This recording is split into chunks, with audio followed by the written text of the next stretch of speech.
Hi there, my name is Wesley Rose. I'm here today to talk to you about some basics of photography directly regarding Lifepoint's photography.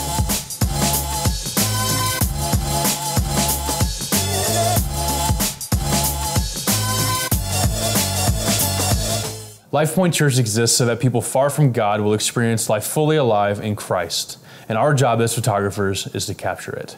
What is the role of Lifepoint photography? Well, on the campus level, every campus has its own needs, but essentially every single weekend you're going to be doing the same thing. You're going to be photographing the weekend worship experience. That's everything from the parking lot, the people who are greeting at the front door, your foyer, Kids Point, worship, the way that volunteers interact with people. Your lens and your mind and the way that you capture your photographs, when you're done with your weekend, you should be able to look back through your camera and truly be able to see Lifepoint clearly expressed through your work. Your images will be used by your campus staff on social media and print documents and things like that to engage people from the community with your campus, but also centrally, Lifepoint accounts for social media, everything from Instagram, Facebook, YouTube, Twitter, print media, billboards, etc. Even prints that hang on the wall, huge wall wraps. That's where your images will be used. There are so many ways that your images can be used. Chances are we can use images without you even realizing that we're drawing from the photographs that you have taken. Each and every weekend, we aim to boldly capture the life change that happens here at Lifepoint. A lot of people like to go window shopping. And when they're going window shopping when it comes to church,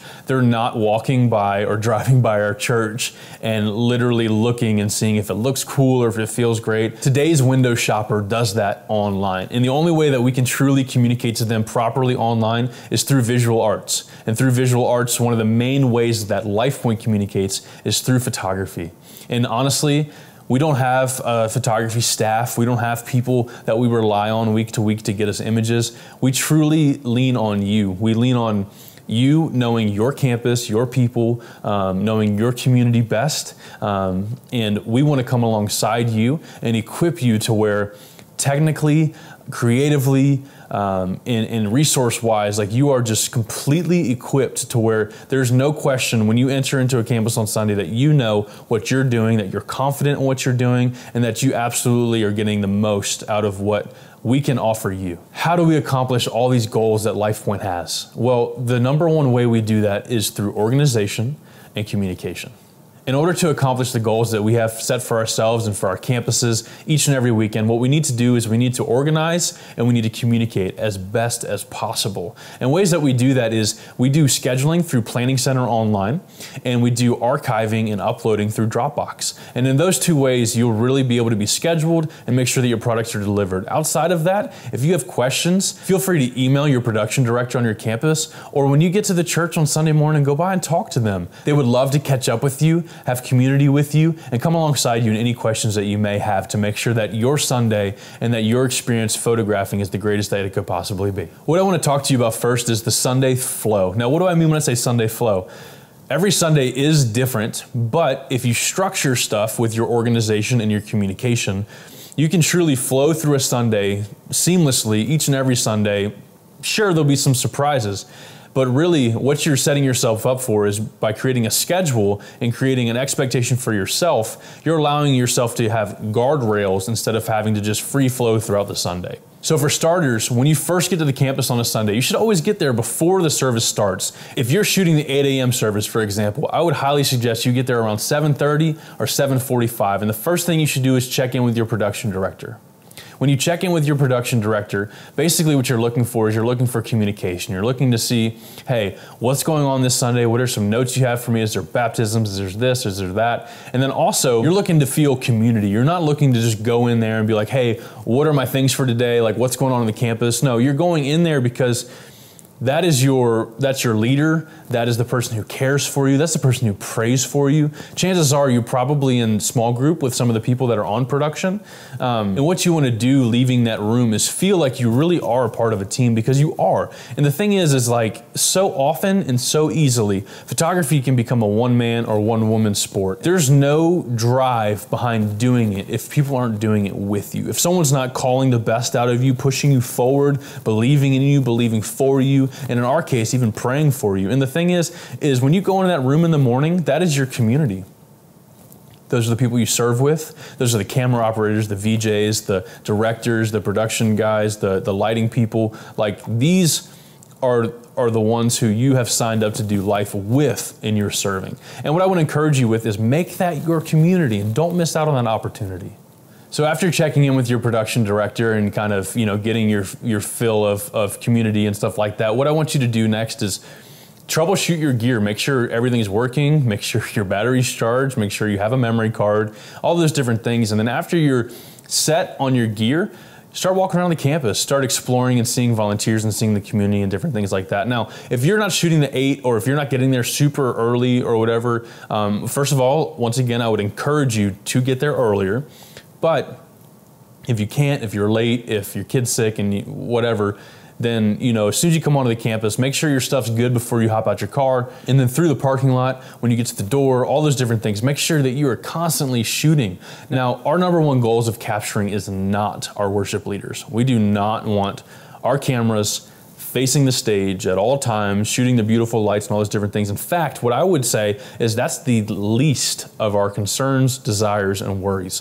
What our number one concern is, what our number one desire, what our number one longing for in photographs is relationships. It's the mom who's walking her kids from the car to the door. It's the first-time guest who, maybe is unsure about, is this really where I want to be? And they're being greeted by the first-time guest team. It's the greeters at the door that are high-fiving the little kids, that are, giving people bear hugs. It's the moment of baptism when someone rises out of the water and they throw their hands up and cheer in celebration and realization that their life will never be the same. It's the people who are sitting in the 8th row, not the first, that are worshiping Jesus and that are just belting it out and that are weeping. It is each and every single aspect of Lifepoint. There is opportunity for clarity of life change. There's opportunity for us to be that window, but also for us to be that point where we capture someone's most important moment in their life. When we're photographing baptisms, there's nothing more crucial. It's literally like the wedding day of your spirit. It is even more than that. That baptism will change the trajectory of your life. The moment you raise your hand changes the trajectory of your life. And us coming alongside them and capturing that is truly an important and pivotal moment. What I want to encourage you to do is, as you're shooting, as you're walking around the foyer, as you're walking around the auditorium, don't overlook the small moments. Don't reach so far to get that glorious worship shot that you completely miss the person on the 3rd row that just gave their life to Christ. Don't walk into Kids Point and just be like, oh, I'll just shoot the room wide. Like, be intentional. Get on the level of the kids. Take your perspective from up here where you're standing and they're sitting and come down to their level. Like, look in their eyes. The eyes is the window to the soul, just as our lenses are the window to our organization. When you're photographing in the auditorium, turn your back to the stage. Like, 90% of the time, face the audience. What I want to encourage you to do is look deeper into the people who are receiving the word, who are receiving that worship, who are breathing in those words that are being sang to them. And I want you to truly capture that so we can communicate what kind of life change is happening here. Often people think about the foyer, we think about the worship in the auditorium, we think about the first-time guest tent, and we think about Kids Point, but we don't put effort there. Put effort into Kids Point. A lot of times when people are like, man, can I go to that church? What they're really looking at is, are my kids received? Are they entertained? Do they love it? Is it an environment that I would bring them back to? And are they taken care of? With having those concerns, a quick way for us to just calm them and show them that their kids are going to love it, have a great time, and enjoy themselves is by really photographing it well. And recently I've seen these kinds of pictures where again and again and again we are capturing the life in these environments. And what I want to do is I don't want to stop that momentum.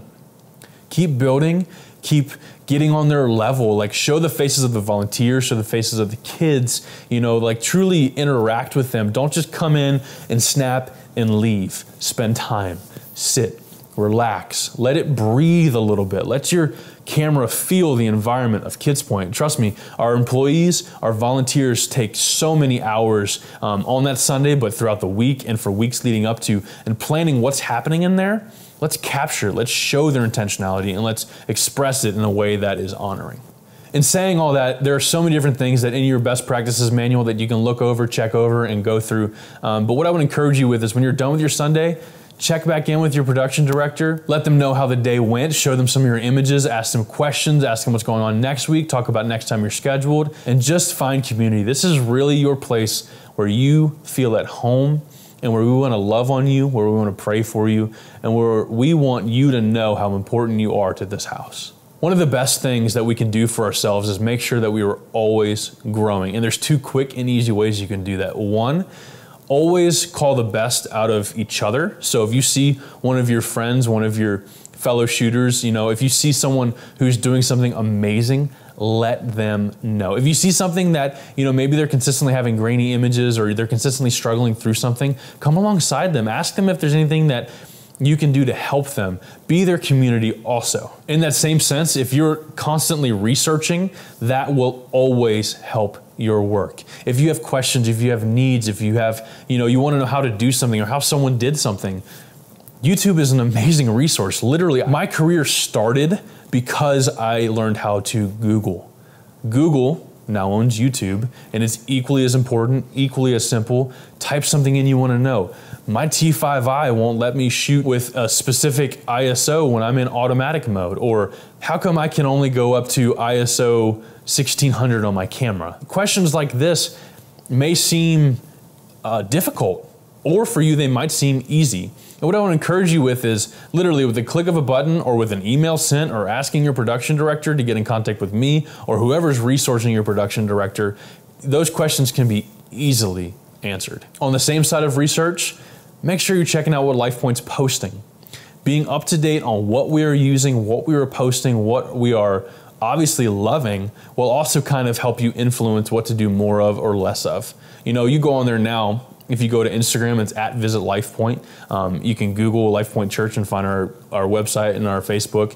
And same thing with Instagram @VisitLifePoint. You can go on there and see our images that we've been using and clearly define what we really love to use. Now, I know that this is so much information, and just take notes, stick with me, and continue to come back. I promise that the people that we're surrounding you with are knowledgeable, they're loving, they're caring, and if they don't know the answer, they have the humility to tell you that and to find it out.